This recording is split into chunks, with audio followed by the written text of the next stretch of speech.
Catalunya Sacra ha presentado la Agenda 2026 con una propuesta potente, más de 40 actividades en todo el territorio para descubrir el patrimonio religioso como experiencia viva de fe, cultura e identidad. La presentación, celebrada a la cripta de la Colonia Güell, marca el inicio de un año especial dedicado a redescubrir el valor espiritual y artístico de los templos y tradiciones catalanas. El gran eje del 2026 es el modernismo, coincidiendo con el centenario de la muerte de Antonio Gaudí.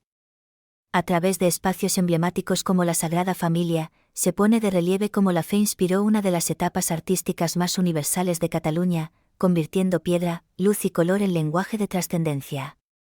De marzo a noviembre, visitas guiadas, fiestas tradicionales, conferencias e itinerarios culturales invitan todo el mundo, creyentes o no, a reconectar con una herencia que no es solo patrimonio, sino memoria viva de comunidad.